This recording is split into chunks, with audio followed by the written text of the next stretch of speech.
Looks like we're live. Welcome, everybody. My name is John Graves. I'm the Director of Operations here at ArtistWorks in Napa, California. I want to welcome you all to this month's ArtistWorks Live. Today we're going to be talking with Keith Wyatt, our online blues guitar teacher and master here at ArtistWorks. We're going to be taking questions from you, the audience, so please get those questions ready. If you're an ArtistWorks student, please include your student name with your question, and if your question gets read live, then you're going to qualify for a free year extension to your current subscription. So, good stuff. All right, let's introduce our guests. Our first guest is one of the unique voices in contemporary guitar, known for his distinctive improvisation and compositions. I'm very happy to welcome Scott Henderson. Welcome, Scott. Hello, nice to be here. Where are you joining us from? Scott, where are you joining us from today? I'm in LA. Excellent. Well, we're happy to have you, and we know you're going to add some good excitement to this conversation here. Our next guest is harmonica legend, not just as a blues player, but pretty much every genre that exists. Also, incredible piano player. He's a founding member of the Flectones and has been teaching harmonica here online at ArtistWorks since 2009. Welcome, Howard Levy. Hey, nice to see you. How you doing, Howard? All right. And where are you joining us from? My house in Evanston, Illinois, which is just north of Chicago. Excellent. Yeah. All right. Well, we're very excited to have you. And finally, a long-time, our guest of the hour, if you will, a longtime professor at GIT, which later became MI in Hollywood, California, a member of the Blasters, all-around blues guitar master. He's been teaching here at ArtistWorks since December 2014. The man of the hour, Keith Wyatt. Welcome, Keith. Welcome, everybody. How you doing today? You know, I'm surviving. We're entering a heat wave here, and my studio has air conditioning, but I had to turn it off for this. So if I start sweating, it's not because I'm nervous. It might be, you know. Awesome. There you go. He doesn't look like a professor, if you ask me.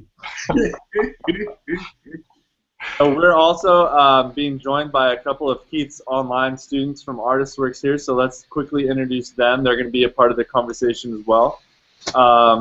So he's been a student since January of 2015, which was just a month after the site went live. Welcome, Keith Shannon.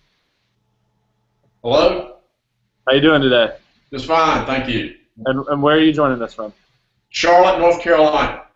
Excellent. All right, Charlotte, North Carolina. And finally, the last student who's joining us, been studying online for about 3 or 4 months now with Keith, Attila Pastor. Welcome, Attila. How are you? Hi, I'm fine, thanks. I'm sorry if I didn't pronounce your name. It's fine. It's close enough. And where are you joining us from? I'm in Wuppertal, Germany. Germany. Very cool. So North Carolina and Germany for the students. We actually have students all over the world that have been learning blues guitar from Keith and from many of our schools here. Okay, so let me quickly remind you, the viewers, that today's questions are coming solely from you guys. I have nothing pre-written, so although time will only permit to get to a small amount of these, start sending them in now. We're going to hit as many as possible. If you're an ArtistWorks student, like I said, include your student name with your question, and you'll qualify to win a free year extension to your current membership. It's going to be a great hour. While those questions start pouring in, thought I'd ask Keith to maybe start us off with a little blues jam, give us all the blues, get us in the mood. So, Keith. Oh, Lord have mercy. Lord have mercy. Well, let me count up to the rate. Okay,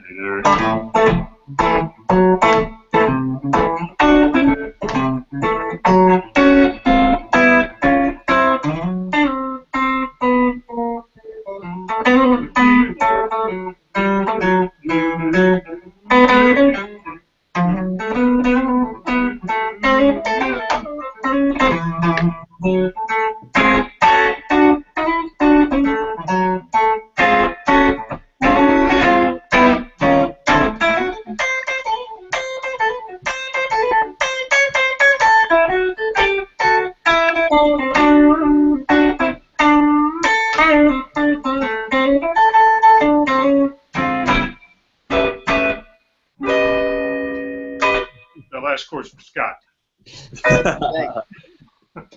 Thanks, man. Yeah. That's the weirdest blues gig I ever played. Where's the alcohol, man? You can't play blues without alcohol. Keeping it right out of off camera here. Oh, gotcha. Yeah, there you go. All right, that's the Keith I know.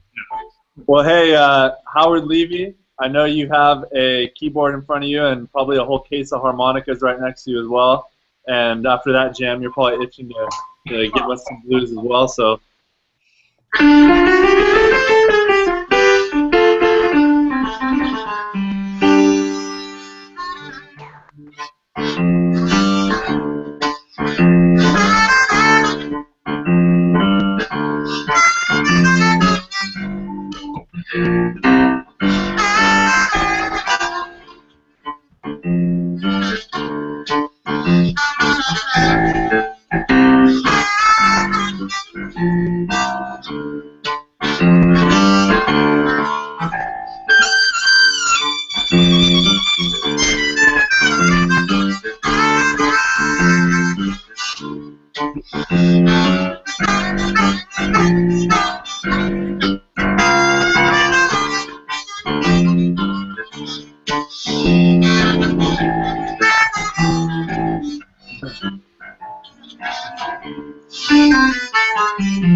Nice. Ended it with a jazzy chord there. Yeah, I had to. Very cool.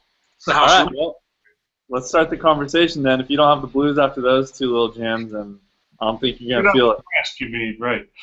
Yeah. Let's see here. So the first one comes from Chris Mullen, and I see you, Chris. I know you're a student, so you're good. He said, I would like some tips on developing more speed in general. Are there any exercises, drills, etc. that you might recommend? I'm not really slow, not really fast. So Keith, maybe I'll throw that one to you, and you guys can just kind of. Well, speed. That's a relative thing. You know, there are a lot of very speedy guitar players out there, and I got to say, in all honesty, I'm not one of them. I came up during the era when, if you played blues, you really didn't play fast by modern standards. You know, you played. The idea was to play the minimum amount of notes necessary to get the job done, and so that's kind of the school of thought that I developed as a player, and as a result, maybe this is just making a bunch of excuses, but I never really spent a lot of time learning how to pick. You know, it was always more like, you know, if you add up the number of notes per second, it might add up to something, but it's not about playing fast per se. It's about playing good time and playing melodies that have some content. And I think the key word there to me is melody. You know, when you solo, guitar players especially are guilty of thinking in terms of licks and scale patterns. But when you play a solo, it's really a melody. And so you're looking for the melody that fits the context in which you're performing. And if the tempo is fast, then you're playing fast along with the tempo, of course, but you're not playing fast as an end in itself. I know this is not answering your question at all, and I apologize for that. But as far as the technique of playing fast, there's no mystery to it that I'm aware of. It's simply it's playing well and then gradually increasing the tempo. You know, Howard Roberts, the guy that started Musicians Institute, had a saying. He said, speed is the byproduct of accuracy. So if you play well, if you play accurately, then speed is the thing that you can develop over time as sort of the secondary result of playing well. And so, you know, the band I play in, we do a fast song at the end of the night. And, you know, it's whipping along.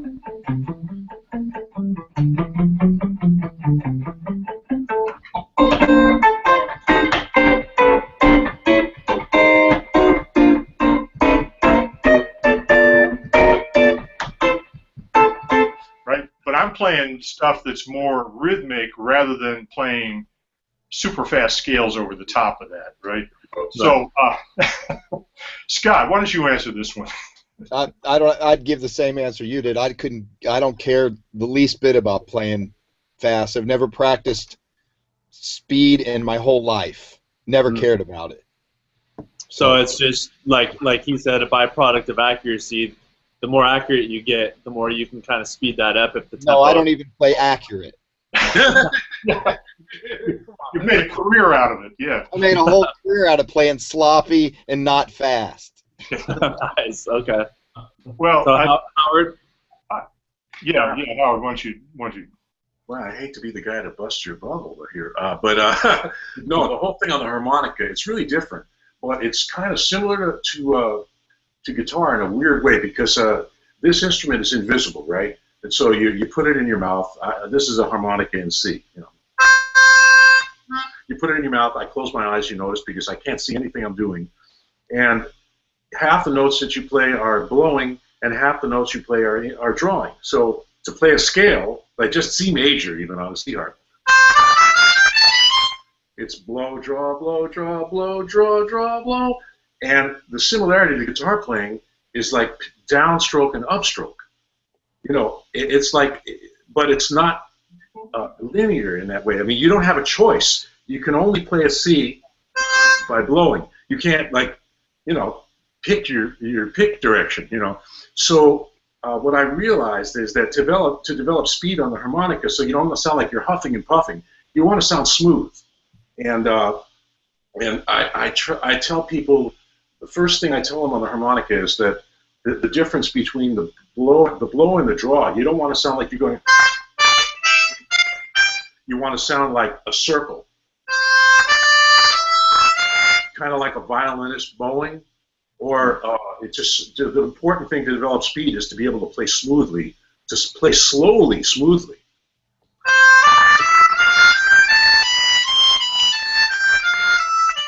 And my breath is supported from down here in my diaphragm. It's the same way that a guitar player has to keep his wrist loose when he's playing. As soon as you start tightening up your arm or your wrist, then everything goes out the window. As long as you stay loose.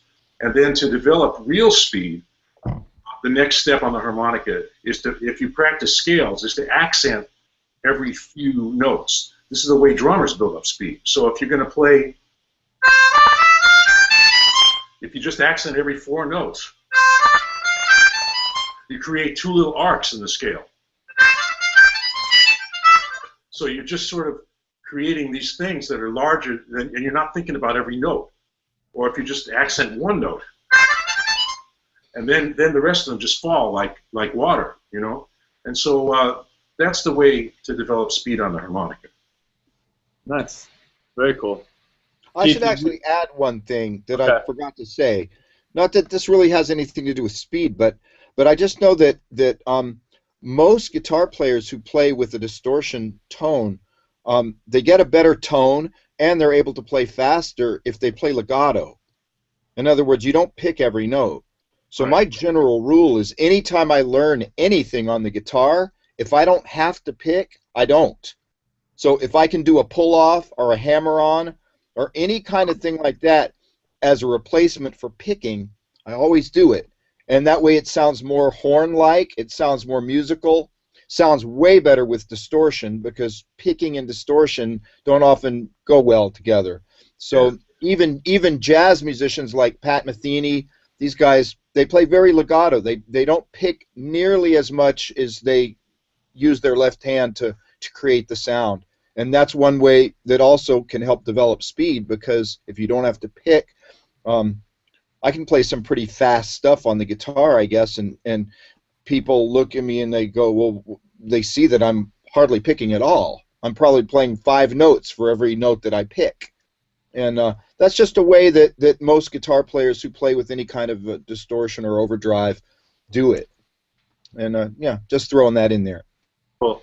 Yeah, and that's kind of an outgrowth of the blues thing too. You know, the blues style and the blues rock style were both very legato in their, you know, in the approach, which is, like Scott said, you don't pick everything. And when you do, you use dynamics. I always harp on this with my students. It's about dynamics and that's where you get the swing, like Howard was saying. You know, it's not each note is a separate entity, but they're flowing together, and the dynamic variation creates this kind of depth to the phrase. And so it isn't a matter of playing a lot of notes, but it's playing the notes that you play with character. The picking thing, in my recollection, this happened when I was a student at GIT. You had Randy Rhoads, and you had even Eddie Van Halen is more legato. You know, in other words, he doesn't pick everything. But you had Randy Rhoads, and you had Yngwie, and Yngwie was a picker. And now we have a generation or several generations of guitar players who grew up listening to metal, where the emphasis is on picking and hand coordination. And it's an entirely different technical approach to the instrument. And Paul Gilbert, who teaches on ArtistWorks, is a master of that style. So if you want to know how to pick, enroll in Paul Gilbert's school, and he'll show you how to pick side down and sideways and every which way to your heart's content. But when it comes to blues, I hate to emphasize that, because I think it's a side trip from the real point, which is to play effective melodies that have content, and that's the technique is secondary to the result there. Right. All right. Well, so the next question comes from, I think it's pronounced Jura, J-U-R-A. So how do this person's wondering how to find correct notes to start and end their licks with in accordance with the chords that they're playing over the top of.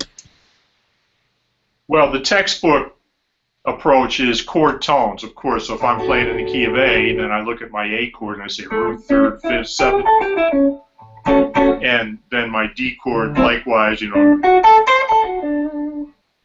same thing for E. So you've got chord tones that by definition are going to sound resolved when you hit them. So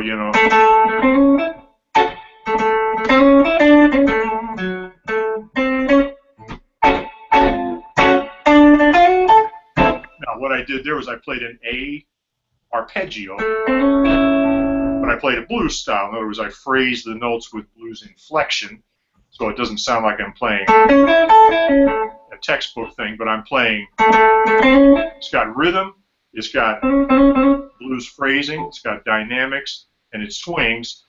Then here comes the 4 chord, and I play the same phrase transposed to the root of the 4 chord, D. So root, third, fifth, root, third, fifth, root, third, fifth.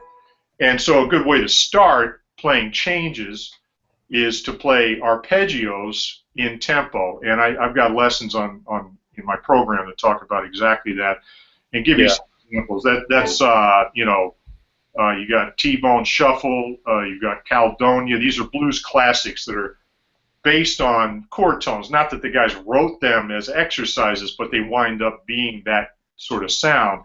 And that's the way you learn it in context rather than as a technical thing. So aim for a chord tone, and if you hit that chord tone rhythmically on the spot, then you made the change. Now there's far beyond that in terms of melody. It's playing other notes other than 1, 3, and 5, and 7. But that's sort of the next step down the line, is hearing the melody with those extra. Right. Excellent. I have one here. Maybe I'll pass this one straight off to Scott, because I know he does a lot of, well, you guys all do. I know he's big in the jazz world. It says, this comes from Ja Rome. I'm trying to understand jazz blues. It looks to me like chord changes are under the melody line if traditional blues are the melody line. Am I on the right track? I don't really understand that question. Say it again. Yeah, I think it was worded a little funny. All right, so I'm trying to understand jazz blues. It looks to me like the chord changes are under the melody line if traditional blues are the melody line. Am I on the right track?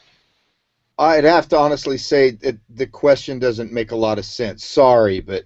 Yeah, I think it might just be worded. Well, let's just talk about finding melody line in jazz blues with the chord changes that are going on. Pretty similar to what we were just talking about there. Well, it's pretty much just what Keith said. I mean, in order to play changes, really play changes, it's not about scales. and it's definitely, that's the last thing that it's about. It's about chord tones and passing notes between the chord tones and finding melodies and motifs, playing conversationally and playing motifically and melodically. And it's always what it's about, no matter what kind of music you're playing, and jazz is no different. So if you're playing chord changes, you've got to find an idea that you're happy with, and you've got to keep that idea going long enough to tell a story with it. And the only way you can do that is to know where the chord tones are on your instrument. And a lot of guys, unfortunately, don't want to do the work, because it is some work. Not only do you need to know which appropriate notes fit the chords, but you also need to know where those notes are on the fingerboard. So basically it's like learning how to play 5 different pianos, because we have a repeat in the same string. So basically you have to learn how to play up and down the neck and know where those chord tones are on each single string. And that's why it's difficult, because the guitar is a more difficult instrument than a piano. But you have to know that stuff if you want to play changes. And like I tell a lot of my students, if you're just going to play blues and or rock, you don't need to bother learning all that stuff. But if you do plan on learning how to play over chord changes, this is something you need to do. You need to work on it. And so if you're playing a song like Giant Steps or something, where there's like a lot of chords going on and they're coming at you pretty fast, you really need to be in your mind following along with where those chords are going and where those chord tones are. There's really no sort of shortcut to that. I'm afraid there's not. Yeah. But what you just said about if you're just going to play rock or blues, what exactly did you mean there? It sounds like there might be some sort of easier shortcut. Well, it's not. It's just that rock and blues usually has less changes, so you don't have to. There's less going on, so your brain doesn't have to work as fast. I don't think the concept or the mindset is any different between playing rock and blues. I approach them both with the exact same thing. Try to phrase well, get the best tone I can, and try to make my playing as melodic and meaningful as possible. It's just that in jazz, there's more vocabulary and there's more things going on. There's a more complex scenario going on in the background. So you've got to navigate that. Right. And there's a harder set of rules. Sure. So for those who are interested in doing that, you really do have to learn the fingerboard exactly like as a piano. Because guitar players, they'll play a G chord, then they just have a grip, and then they just move it up to another chord, and it's the same exact grip, and they're playing a different chord because they only know the note on the E string. But a horn player would have to know that a G is a G, B, D, and a B flat chord is a B flat, D, F. Guitar players don't think they need to know that, but if you want to play over changes, you need to know that, just like a horn player or a piano player would. Yeah. That's a great way of putting it. Notes are on the neck. Yeah, that's a great way of putting it. Howard, good entry point, by the way. I'm just tooting my own horn here, but if you can learn to play over 1, 4, and 5, then jazz blues, you can segue into jazz blues. What do you do to play jazz blues? Well, you start adding chords into the 12-bar structure. So you got 1, 4, and 5, and then maybe you go 1, 4, sharp 4 diminished, back to 1 again. Okay, there's a new chord that is kind of a passing chord. How do you play over that? Well, you alter your 4 chord, etc., and then here comes the 6 chord, right? Okay, how do you play over that? Well, you got 1, 4, and 5. Now you're adding 1 new chord to the mix. Yeah. And before long, you could play a bebop blues that has chord changes flying in every direction, but it's built from 1, 4, and 5. So if you learn how to play 1, 4, 5, it's like learning a stick shift. If you can get it into first gear and get the thing to move without stalling, you're good, But from there on, it's a matter of how many gears do you need to get the job done. Right. So Howard, coming from a piano player and harmonica player perspective, I'm interested to see kind of what you have to add to those two. Those were great. Those were great responses. Howard, anything to add? Well, yeah, because the harmonica is a totally different thing. There are a lot of guys who can play blues harmonica really well, and they have no idea what notes they're playing, because the harmonica gives you the blues. It's one of the great accidents in music history that the Germans designed this instrument to play folk music in the key that's written on the harmonica, which is C in this case. And it plays chords on the bottom, just the 1 and the 5 chord, and then in the middle it plays all the notes of the C scale. But if you take, for example, Pop Goes the Weasel, blow, draw, blow. If you reverse that sequence, you get the harmonica, this Bavarian folk instrument, plays a blues shuffle without any effort whatsoever. So this is like kind of like an auto harp, you know. You can't miss. And all the notes for basic blues.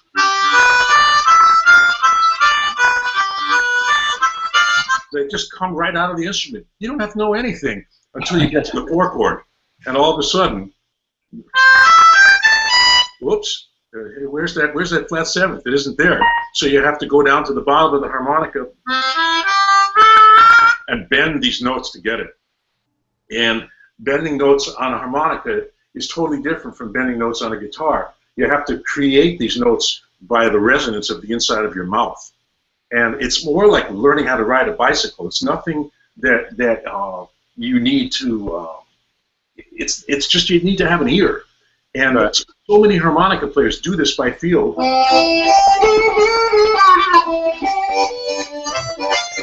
And as long as they're staying within the parameters of blues and playing what the harmonica gives you, they sound great. And then as soon as some other chord change happens, if you play a blues with a major 7th in it, you know, like a G, like Stormy Monday, you know, and some guy hits the 5th hole draw, which is the flat 7th, when the band is playing a G major 7th, and then, oh man, you know, dumb harmonica player. No, that note's just not on the instrument, except that I figured out I found it. So, then at a certain point on the harmonica, if you want to get beyond the simplest stuff that the instrument gives you, then you need to learn a whole bunch of new techniques, and that's when harmonica players need to understand what notes they're actually playing. And I teach on a C harmonica because it has the same notes as the white keys of the piano, and you don't need to have any technique to just plonk out, you know, a whole bunch of white keys on the piano. And so then, yeah, at a certain point, all these guys who can play great blues and have a whole audiences just going crazy for them, if they want to move beyond that to playing music with any kind of chord changes at all, they need to learn some music theory and start learning what notes they're playing on this instrument, because you can't see them. There's no fingers and there's no eyes, so it's a really unique situation. Right. That's interesting. I'll point out, by the way, you can buy a C harp at the Cracker Barrel. They have them near the cash register. I'm getting one. You just don't need any crackers before you try to play it. There you go. That's good. Hey, so I want to get our students involved a little bit here, Keith and Attila. First of all, if you guys have, maybe I'll towards the end of the show, if you guys have some questions you want to prepare for any of these guys, please get those prepared. But Keith, I'll start with you. Have you come across any of these questions or any of these topics that we're kind of tackling right now in any of your video exchanges with Keith Wyatt? Or, you know, what's been your experience with some of this stuff we're talking about here? Yeah, everything that has been said here, Keith lays out in the school very well. It's almost like I'm listening to a lesson here this afternoon. So yeah, it's laid out very well. I haven't heard anything here that Keith hasn't said before in one of his lessons. Yeah. Yeah, stop repeating yourself, man. Well, so Keith, thank you for that. And Keith, if you have a question you want to prepare for later in the show, then please prepare that. So Attila, what about? I guess same question to you, or do you have any questions for these guys, or do you want to just talk a little bit about kind of what we've been talking about here, and what's been your experience exchanging videos with Keith, and maybe any sort of something special you've learned from that experience? Well, as for what I learned from the exchanges, well, quite a few things. So I have a strange background. So I'm from Europe. I played classical music for quite a while, and I don't know that much about blues. So the school was kind of really good for me because Keith has a very historical kind of approach to teaching the blues. Yeah. That was great for me. So even though I am kind of advanced in other stuff, like for example, I can somewhat play over changes, which comes from a completely different place.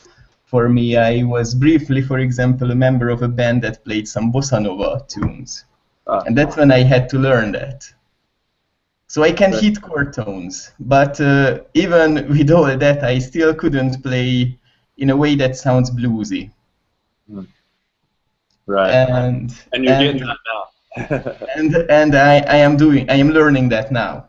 Oh, very cool. Well, Attila and I, by the way, we focused a lot of attention on transcribing. He's a very dedicated transcriber, so we went through Kenny Burrell's Chitlin's Con Carne from beginning to end, the guitar and the saxophone, and now we're working on Albert King Crosscut Saw. You know, it's a completely different animal, totally different techniques required, and so he's sending me his take on it, and then I send him back a version, and so in that way we're kind of working through some repertoire and talking about, well, what turns a scale, if you want to just talk about scales, what turns it into a blues melody, and how do you play it so that it doesn't sound like a scale, but it actually starts to come alive.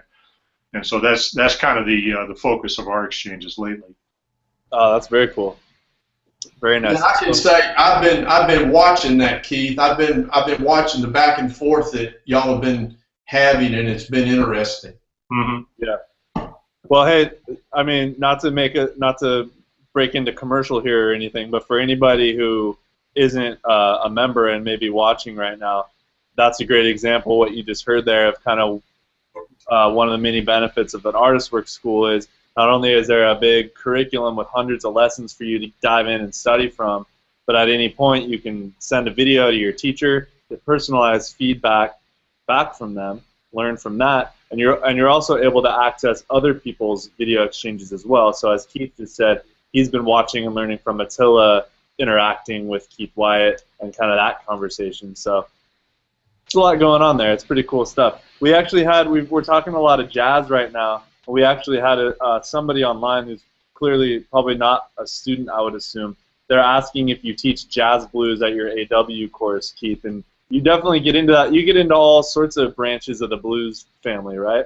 Yeah, I pick them up and drop them off about at the feet of Chuck Loeb, maybe, you know. Yeah. Since that blues can easily segue in any number of different directions. So I look at it as kind of this hub musically for American music, which has become, you know, universal. But if you get blues phrasing and you get blues harmony, you've stripped music down to its fundamentals. Yeah. You can learn the elements that you apply to any style. You know, rhythmic phrasing. You know, how to play ideas and develop ideas, how to sort of control energy and all that kind of stuff. But I basically work around 1, 4, and 5, and then I take it at the end of the program. It's not like a chronological thing, but if you jump ahead in the curriculum, which you can do anytime you want, you see that it starts to branch out. And so let's play it faster, let's play it slower, let's play over different changes. And then I have some stuff which I call Uptown Blues, which is really just playing with it, you know, more. You know, how does that feel different from playing like?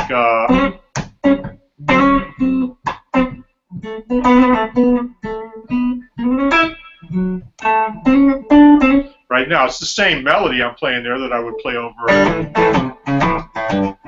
like over a Chicago blues. But I'm phrasing it differently. So how do you take the fundamental melodic stuff that you use in blues, and I look at it as you've got a core melody, which is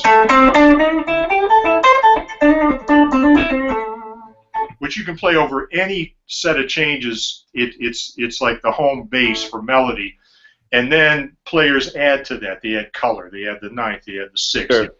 Technical, and it becomes more elaborate, but it's built on that foundation. So my view is that learn how to play 1, 4, and 5, and then you want to add 3 and 6 and 2. It's not that hard, you know. It's just you got to spend the time and learn it, but it's built on the same foundation. So yes, I get into playing jazzy blues, but I don't get into playing jazz blues anywhere near the depth of a jazz guitar player who starts with blues and then goes from there. You know, so I kind of drop them off at that doorstep. Sure. And you get into like some New Orleans stuff and blues rock. I mean, you kind of.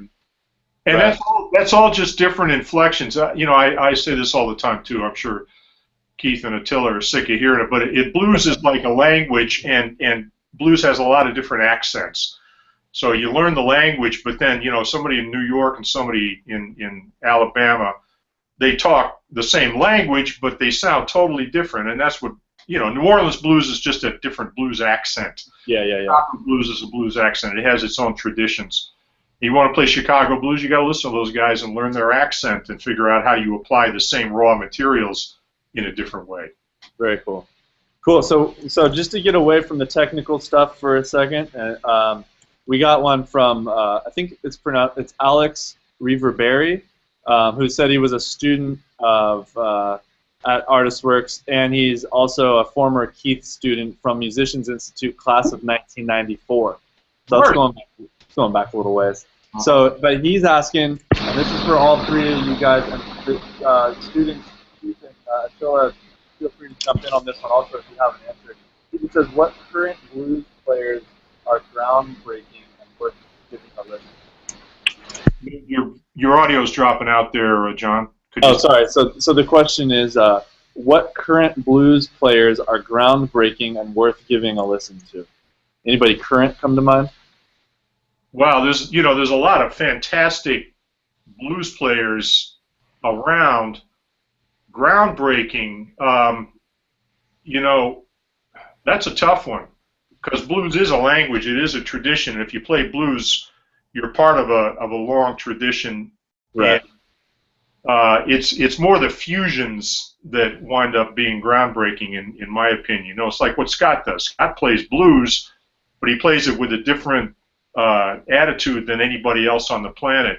I'll tell you a story. I went on the road one time, and I had Scott sub for me. I taught blues guitar at MI for like 35 years, right? So I went on the road, and I said, Scott, can you handle my blues class? You know, so he goes and handles the blues class. I come back, and I said to the students, hey, how was it? And the student raises his hand. He says, well, you know, Scott, he played blues, but it was like drunk blues. Nice. Got it perfect. Yeah, that sounds about right. You know. Nailed it. So Scott, you could say, is a groundbreaking guitar player who takes elements of blues and applies them in a way that they haven't been applied before. If you're looking at more guys that play blues, you know, like the guy that gets the most attention these days is Joe Bonamassa. You know, he's playing big venues and getting a lot of press. A highly skilled guitar player who plays squarely in the blues tradition. I wouldn't say he's groundbreaking, though. You know, he's applying like a high-level technical approach to a traditional style, but the material is right out of the tradition. You know, Kurt Fletcher is a fantastic guitar player here in L.A. Plays in the traditional style and does it fantastically well. You know, very polished player. You know, a lot of guys, and I don't want to start mentioning names because I'll leave people out, but there are a lot of guys, younger guys, who are playing blues at a very high level. I wouldn't say they're groundbreaking, but then you get into, you know, the fusions of blues with other styles, and that's where you start to hear the twists and the turns and the things that sort of freshen it up. You know, what do you think, Scott? Yeah, definitely. You know, if that question was asked at a different time than right now, like if it was asked way back, you would say that Jeff Beck, people like that, brought something new to the blues because they brought a quirkiness and electricity to the blues and different tones to the blues that no one had brought before, and different sound effects and just, you know, kind of felonious monkisms, only blues. Right. Blues.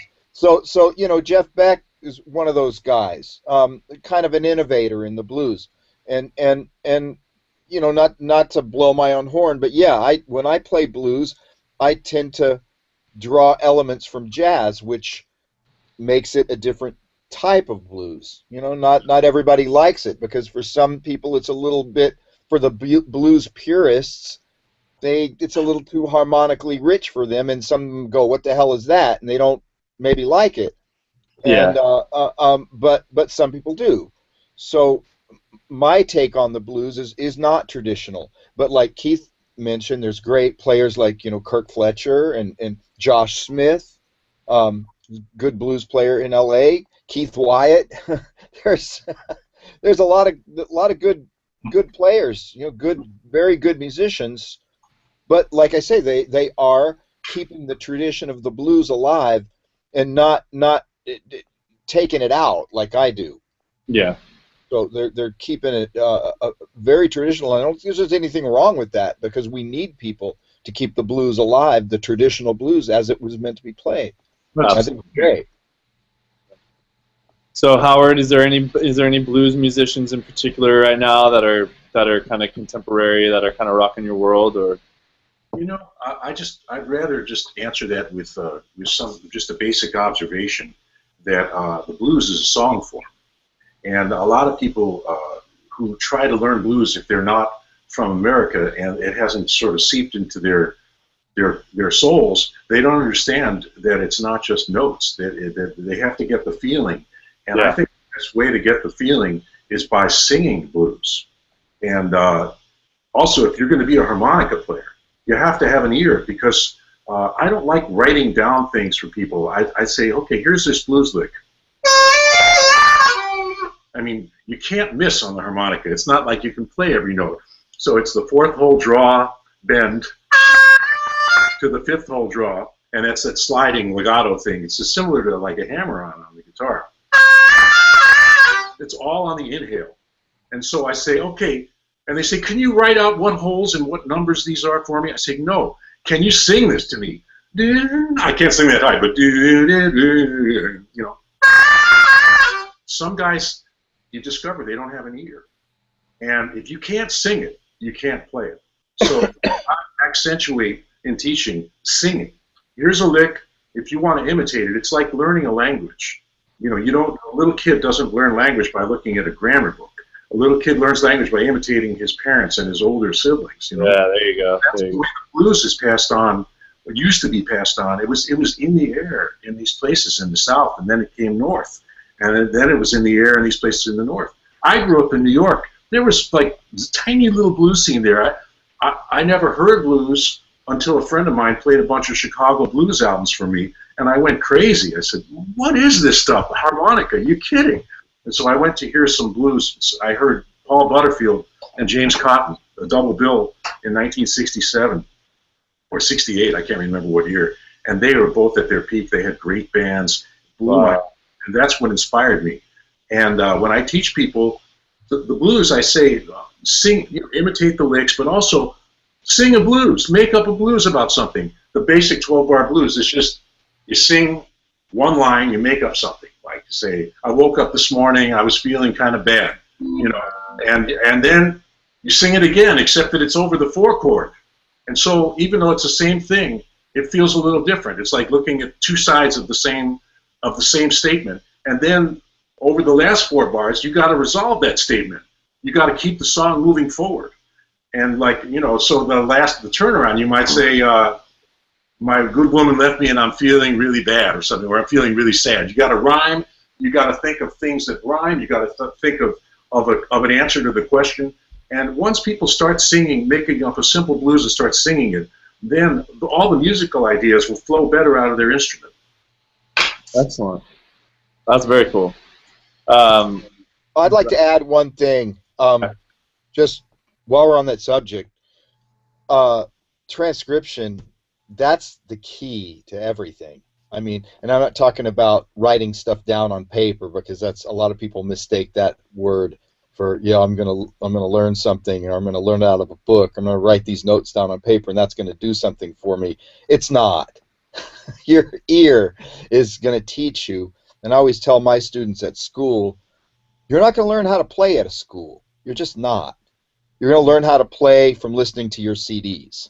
Those are the masters, right? I mean, I'm a good player, but I'm not as good as John Coltrane. If you want to learn how to play, listen to him. So you need to be in school. School's a great place to learn how to call what you're learning and communicate with other musicians. But if you want to learn how to play music, you've got to transcribe from the masters. You've got to listen to them, not just their notes, but the way they touch their instrument, learn their phrases, learn their rhythms.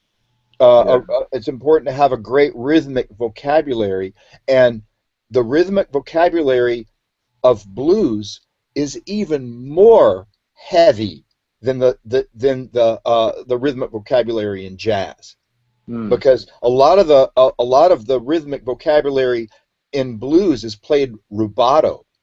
It's harder to imitate rubato phrases, meaning phrases that aren't in time, than it is to imitate eighth note phrases, which what a lot of jazz stuff is. That's easy. You can clearly hear that, okay, it starts on beat, you know, the E of this or the and of this. It's very easy to imitate it rhythmically. When you listen to some of these blues players who are playing rubato, and you hear that they're just a little tiny bit ahead of the beat here and a little bit behind the beat here. That's the stuff you need to learn. Yeah. And that's the important thing. That's the important thing about transcription. And I have to say, I'll brag and say that the day after I got my first guitar, I was transcribing Led Zeppelin and trying to learn Jimmy Page's licks on Led Zeppelin 2. The day after I got my very first guitar. And I've been transcribing ever since. All kinds of different players, from Hendrix to Coltrane. And it's just mega important, and without that input, it's hard to have output. Nice. And once you get to the point where you're able to make up stuff that's as good as the stuff you're transcribing, you don't need to transcribe anymore. You start to stir that soup up of all the different people you've transcribed, and when you stir that soup up, it becomes your personality. You develop your own voice from listening to all those players. So it's important not to just transcribe one guy. You're going to sound too much like him. Yeah. To transcribe everybody, and not just guitar players, horn players, piano players, harmonica players, singers, especially singers. And you know, you develop your own thing from doing that. It's very important. Nice. That's some good stuff, guys. Rant over. That's great. Let me say one quick thing to anybody who's watching. You know, I don't know how it happened. These conversations just go so quickly. We're already almost out of time, about 10 or 12 minutes left. So does anybody who submitted a question with your student name, we'll just note that and we'll disqualify everyone. So that way I don't want anyone stressing out if their question doesn't get read or whatnot. So here's a good question just about practice. How much, this comes from Manchester Chris, how much did you guys practice when you started learning, and how much do you practice now? Secondly, this is more about opinion, I think, but is talent born out of nature or nurture? So who wants to tackle that one? Two weighty questions there, right there. I know Chris. I knew he was going to ask that question too. The practicing part's the easy one. You know, you gotta be somewhat obsessive to make any progress, because it's a gradual whittling away. You're getting your fingers to cooperate. You're starting to hear things. You're getting your hands coordinated. You know, you're putting your concepts together with your execution, and it takes a lot of time and a lot of repetition, and it requires a lot of patience, which ties into the second question about talent, which is there is an impression maybe that some people come out of the box with this massive talent. They don't need to practice. In my experience, the people who have the most talent, and you got to define talent, because that can get real fuzzy real quick. But to me, talent is basically the ability to make connections, to form patterns very quickly. So talent applies to music. It applies to basketball. It applies to any skill that requires a high level of effort and the ability to think quickly on your feet. So if you're able to make patterns quickly, form patterns in your mind, some people seem to have that ability very early. And so you get these little kids, you see them on YouTube all the time. the kid with his soccer ball pajamas who's playing some fantastic blues solo. You know, like, are you kidding me? You know, he's 9. You know. Yeah. How hard did this kid study? Well, he didn't. You know, he's got that thing. You know.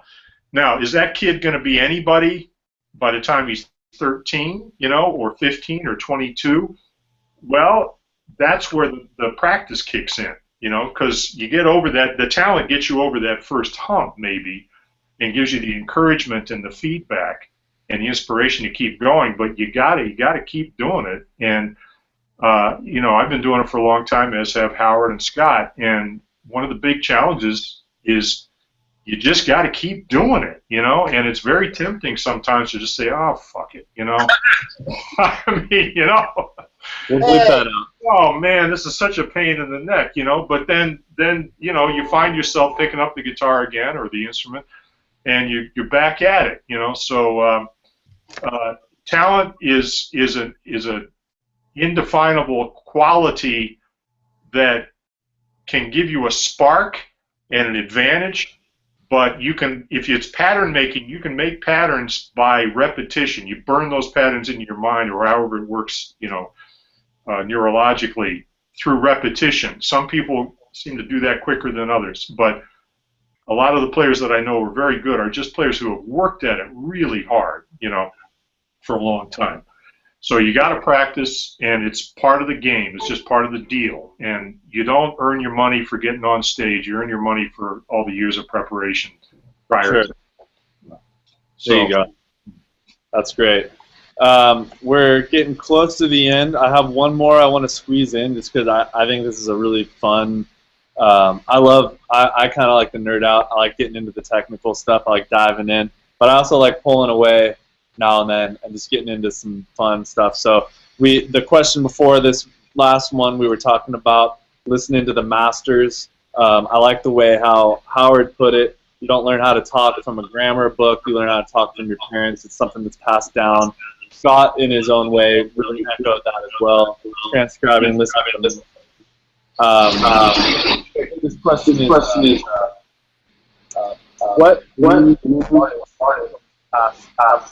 unfairly forgotten or overlooked? In other words, any very treasures out there we got them listening to. There's a feedback, John. Your voice is looping over. Yeah, we're starting to lose it. Adam. There we go. Is that better? Cool. So, so this is from Brad Barkley. It says, what blues artists from the past have been unfairly forgotten or overlooked? In other words, are there any buried treasures that we should go dig up and listen to? Wait, hold on. Let's unmute Howard, or let's unmute Keith real quick. Yeah. Yes. There are so many that you know, you can start the list, you can never end it. I mean, hey, how about Garfield Acres, right? You know, you ever heard of Garfield Acres? No. This is the first one that came to mind, actually. Garfield Acres. Yeah, I was thinking Garfield Acres is something popular. No, Garfield Acres, you know, he made just a couple of records, but fantastic stuff. Now there are people who were well known in their day, and just because time has passed, they're no longer that well known, you know. So to me, the process of learning blues, you start with what inspires you today, you know, and you might today be inspired by Joe Bonamassa, or routinely, you know, for the last 30 years, been Stevie Ray Vaughan. You know, he's like the big dog that everybody has listened to and copied and aspired to achieve that sound. But if you're going to learn blues and you stop with that, you got a very narrow, shallow style. So what do you do? Well, you listen to Stevie Ray Vaughan. You say, well, he did Texas Flood. Well, who did Texas Flood? Well, this guy Larry Davis. Who was that? He's an obscure guy. Well, listen to Larry Davis's recording of Texas Flood, which you can find on YouTube. You know, like in 10 seconds. And then you say, oh, well, Stevie really kind of stole half of those licks. He polished them up and played them, like, you know, much cleaner and so forth. But that's where he got inspired from, you know. And then listen to Pride and Joy, which everybody, you know. Say, well, where'd he get that from? Well, you know, he wrote that song, but he really was inspired by Jimmy Reed. Well, Jimmy Reed, yeah, and Eddie Taylor. Eddie Taylor, right? Who's that? You know? And then pretty soon you're working your way backwards, and you're going to wind up in 1922, which is the first recording of guitar, Sylvester Weaver, you know, playing guitar rag, and then you work your way back forward from there, and it's like Lonnie Johnson. Whoa, are you kidding me? You know, 1927, are you really? They were doing that back then? Forget about it, you know. So getting a big thumbs up from Howard right now. Yeah, I mean, you know, these are guys. Lonnie Johnson was an icon. He was phenomenal. And then today you say, who's Lonnie Johnson? Nobody, you know, well, I don't know who Lonnie Johnson is. He Robert Johnson's cousin or something? No, you know, Lonnie Johnson is like an icon of blues. So you work your way back and you find out about Lonnie Johnson. Then you find out about Scrapper Blackwell, you know, and you find out about all these people that played with other people, behind other people, you know, they had their name on the record or not, but yeah, that's your education. That, and like Scott was saying, that's listening. That's right. You go beyond the narrow and you get into the deep and you find out what's really going on. Yeah. One thing, not that anyone asked me, but I've learned a lot from reading the liner notes in records, because you can hear someone that maybe sat in on that record that you didn't even know who they were, and you're like, oh, they play on that song, and you can go see what else they've done, or even where they thank you, they'll say, oh, and who they're inspired by, and you know, you can follow it back that way as well. Or you can join Keith's school, because it's a history lesson. I mean, you pulled out some names where I wanted to Google them and make sure they were real. I was like, now that's a blues name right there. So. My name's Scrapper. So, yeah, that's good. All right, so let's quickly get to the. I have a question for everyone on this little panel here. We can think of this as the lightning round because we're running out of time, like a lightning round in a game show or something. So in 1 minute or less, maybe I'll start with. Attila, just because I'm gonna pick on you. 1 minute or less. What are your future goals as a musician? What are the next steps you want to take? Well, for me, I just want to have fun, really. Yeah. Cool. Really. Well, that was 1 minute or less. So. I want to put down the guitar because. You know. Yeah, forget about it. In this business, that doesn't exist. So just forget that idea. Well, for me, learning from recordings is fun, because I didn't do that before. I was a classical player, but now I'm learning directly from listening to something, and that's, for me, right now, very fun. Very nice. Cool. So, Keith Shannon?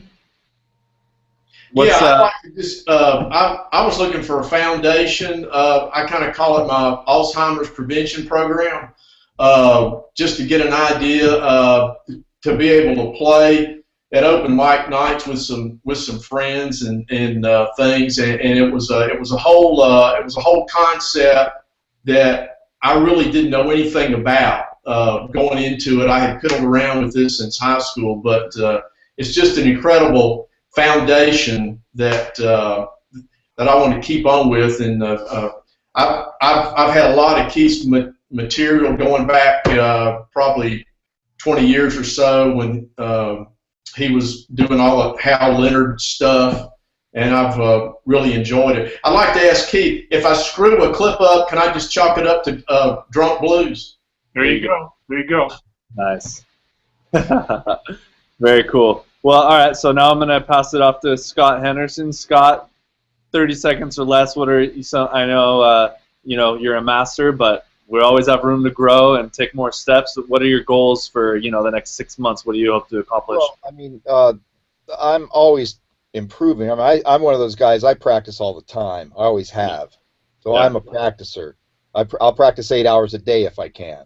But obviously self-improvement's number one. But I love what I do. I'm lucky enough to play my own music and make records and tour all over the world. I'm a lucky guy. I just like to make more money for it. Nice. Monetary goals. That's good. So, Mr. Howard Levy? Oh, God. My goals. I mean, wow. I have 2 seconds. No, I really, I'm always working on new stuff, and also playing with really great musicians inspires you and makes you a better player. And that's one thing, one piece of advice I'd have for any student: always try playing with people who are better than you are. Yes. And if you have to beg them to do it, like, please let me play with you, and that will improve your playing sometimes more than hours of practicing by yourself. And even though it's good to practice along the tracks, it's a great thing, but practicing with someone, just playing even for 5 minutes with someone who's better than you, you just get it. The little light bulb will go off over your head, and you'll get better. And so that's something that I think can't be overemphasized. And I always encourage my students to do this. If they're a harmonica player, find some guitar player who's better than you and just beg him to play with you, or a piano player who knows some tunes and just pay him to play with you. You know? Because that's the way you're going to get better, is to have someone kick your ass a little bit, and then you, all of a sudden, your level will rise if you have any ability at all. You know, the light bulb will go on, like, stuff will start happening, because you know, music is a magical thing. There's you know, music and magic are very close together. Yeah. You're so right, Howard. That's a really great point. Always be the worst guy in the band. Yeah. And I found that very easy. Throughout my whole career, I found that very easy to do. Yeah, that's great. All right, so we're a little over now, but it's okay. Keith Wyatt, 30 seconds or less. What's your future goals, music? Well, just keep playing till the money runs out, you know. Sure. But you know, seriously, I play in a band. It's a different situation. I mean, you guys play in bands too, but I play in a sort of a rock band, you know.